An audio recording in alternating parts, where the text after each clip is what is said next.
नमस्कार, मैं पूजा। फटाफट 30 खबरों में आपका स्वागत है। चलिए जानते हैं देश प्रदेश की प्रमुख खबरें। सुप्रीम कोर्ट ने जीएसटी और कस्टम्स एक्ट के तहत गिरफ्तारी को बिना उचित कारण गलत बताया है। कोर्ट ने कहा कि गिरफ्तारी से पहले उचित कारण होना चाहिए और अग्रिम जमानत की अर्जी एफआईआर से पहले भी दी जा सकती है। कोर्ट ने अधिकारियों को धमकाने और जब्ती के दौरान दबाव बनाने से भी मना किया है। मोदी सरकार भारत में यूनिवर्सल पेंशन स्कीम पर काम कर रही है, जो असंगठित क्षेत्र के श्रमिकों, व्यापारी और स्वरोजगार करने वालों को 60 वर्ष की आयु के बाद पेंशन प्रदान करेगी। यह योजना सामाजिक सुरक्षा को मजबूत करने और पेंशन की समानता सुनिश्चित करने के लिए बनाई जा रही है। प्रधानमंत्री नरेंद्र मोदी ने प्रयागराज में संपन्न महाकुंभ पर एक ब्लॉग साझा किया, जिसे उन्होंने एकता का महाकुंभ करार दिया। उन्होंने इस आयोजन को सफलता की मिसाल बताया और कहा कि ये महाकुंभ भारत की जागृत चेतना और समरसता का प्रतीक है। भारत क्लिनिकल ट्रायल के लिए एक प्रमुख स्थल बनने के लिए तैयार है, क्योंकि दवा कंपनियां चीन पर निर्भरता कम कर रही है और रूस यूक्रेन युद्ध के प्रभावों से बचना चाहती है। पैरेक्सेल जैसी कंपनियां भारत में कर्मचारियों की संख्या बढ़ाने की योजना बना रही है, जहां ट्रायल की लागत कम है।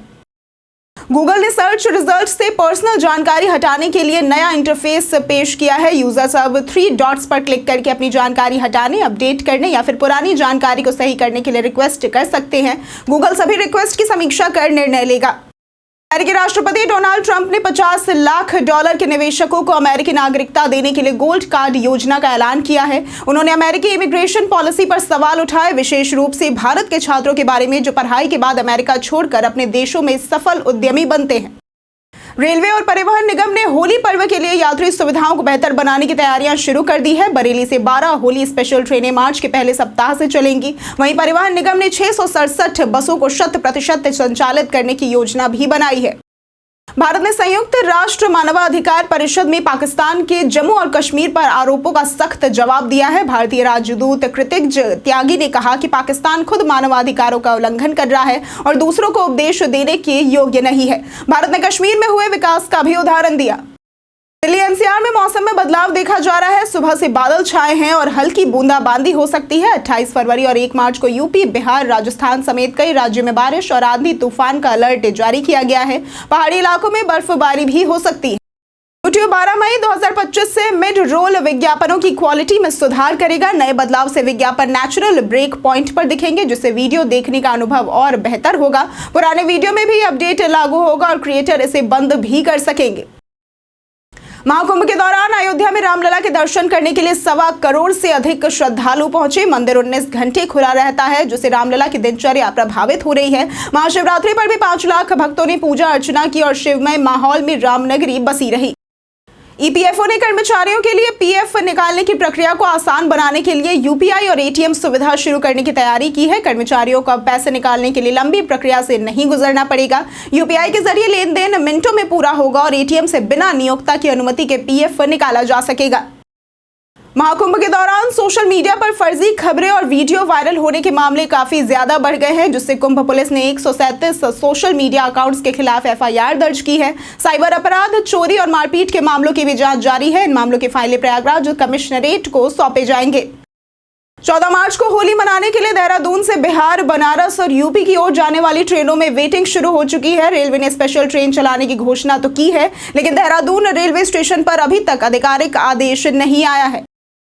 सैमसंग वन UI 7 अपडेट अप्रैल 2025 से शुरू होगा, जो एंड्रॉयड 15 पर आधारित होगा। सबसे पहले ये गैलेक्सी S24 सीरीज और फोल्डेबल स्मार्टफोन्स के लिए मिलेगा। इसके बाद गैलेक्सी S23, S22 सीरीज समेत अन्य डिवाइसों में भी ये अपडेट उपलब्ध होगा। इस अपडेट में बेहतर मल्टीटास्किंग और बैटरी परफॉर्मेंस जैसे नए फीचर्स मिलेंगे।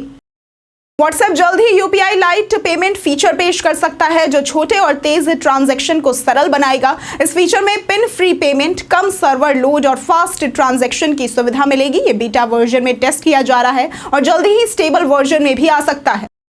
स्पेसएक्स ने IM-2 चंद्रमा मिशन को सफलतापूर्वक लॉन्च किया है। यह मिशन नासा के CLPS और आर्टेमिस कार्यक्रम का हिस्सा है, जिसमें चांद की सतह, पानी और बर्फ की खोज के लिए उपकरण भेजे गए हैं। इसमें intuitive machines, lunar trail blazer और अन्य उपकरण भी शामिल है। भारत सरकार ने NEP 2020 के तहत अपार IT कार्ड लॉन्च किया है, जो छात्रों को एक डिजिटल और स्थायी पहचान प्रदान करता है। ये कार्ड शैक्षणिक रिकॉर्ड, उपलब्धियों और प्रमाण पत्रों को केंद्रीकृत करता है, जिससे छात्र की शैक्षणिक यात्रा ट्रैक और आसानी से स्थानांतरित की जा सकती है। यूट्यूब स्टार मिस्टर बीस्ट अपनी कंपनियों की वैल्यू बढ़ाने के लिए $100 मिलियन जुटाने की कोशिश कर रहे हैं। उन्होंने चॉकलेट ब्रांड स्नैक कंपनी और वीडियो प्रोडक्शन बिजनेस के लिए अपने निवेशकों से बातचीत भी शुरू की है। उनका लक्ष्य कंपनी की वैल्यू को $5 बिलियन तक पहुंचाना है।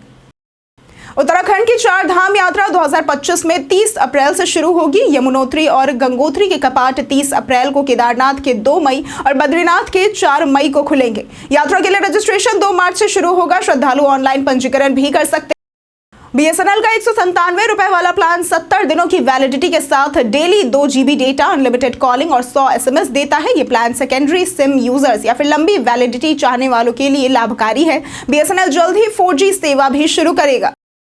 प्रयागराज महाकुंभ 2025 में 66 करोड़ से अधिक श्रद्धालुओं ने गंगा में स्नान किया। रेलवे ने 16,000 से ज्यादा ट्रेनों का संचालन किया, जिससे 5 करोड़ श्रद्धालु महाकुंभ पहुंचे। केंद्रीय रेल मंत्री अश्विनी वैष्णव ने रेलवे और सुरक्षा कर्मचारियों की सराहना की। वियतजेट एयर ने भारत से वियतनाम के लिए 11 रुपए यानी कि टैक्स और फीस अलग में फ्लाइट टिकट्स का ऑफर दिया है। यह ऑफर केवल शुक्रवार को उपलब्ध है और 31 दिसंबर 2025 तक वैध रहेगा।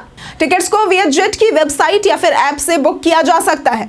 इंस्टाग्राम जल्द ही अपने रील्स फीचर के लिए एक अलग ऐप लॉन्च कर सकता है, जो टिकटॉक को सीधे टक्कर देने के लिए होगा। मेटा ने इस फैसले पर आधिकारिक जानकारी तो नहीं दी है, लेकिन यह टिकटॉक के बढ़ते विवादों के बीच एक रणनीतिक कदम माना जा रहा है।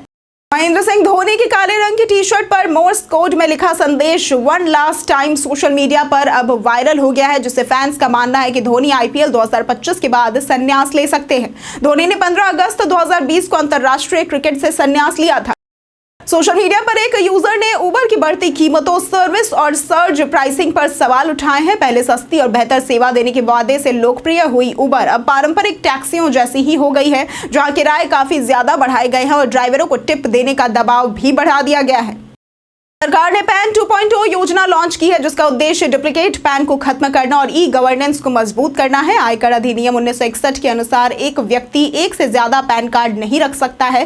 पैन 2.0 से सेवाओं में सुधार होगा और समय की बचत होगी। आकाश चोपड़ा ने चैंपियंस ट्रॉफी 2025 के अगले मैच से पहले टीम इंडिया की प्लेइंग 11 में बदलाव की संभावना पर चर्चा की। उन्होंने कहा कि टीम को वही संयोजन बनाए रखना चाहिए जिससे वे पहले 2 मैच जीते हैं, लेकिन जडेजा को आराम दिया जा सकता है और अर्शदीप को मौका भी दिया जा सकता है। गोविंदा और उनकी पत्नी सुनीता आहूजा के बीच तलाक की अफवाहों के बीच अभिनेता ने एक पुराने किस्से का जिक्र किया। उन्होंने स्वीकार किया कि एक वक्त पर नीलम कोठारी से शादी के लिए अपनी सगाई तोड़ दी गई थी। गोविंदा ने यह भी कहा कि सुनीता के फोन के बाद उनका फैसला बदल दिया गया था। पेटीएम ने परप्लेक्सिटी नामक AI आधारित सर्च प्लेटफॉर्म से साझेदारी की है, जिससे ऐप में AI ड्रिवन सर्च फीचर जोड़ा जाएगा। इससे यूजर्स को रियल टाइम जानकारी, वित्तीय योजना और बाजार के रुझानों पर भी सहायता मिलेगी। CEO विजय शेखर शर्मा ने इसे डिजिटल साक्षरता बढ़ाने का कदम बताया है। आज के लिए फिलहाल इतना ही। जिन लोगों ने हमें कमेंट किया था उनके नाम हैं नौशाद रजा, अमरजीत यादव, अमित कुमार, रविशंकर, उमेश कुमार, सावित्री देवी, MD शाकिर हुसैन और संजीव कुमार। चलिए अब बढ़ते हैं आज के सवाल की ओर। तो आज का सवाल है, आपके फेवरेट एक्टर का नाम क्या है? अब अपने जवाब हमें कमेंट करके जरूर बताएं। आज के लिए सिर्फ इतना ही। वीडियो हमारे साथ बनी रहने के लिए धन्यवाद।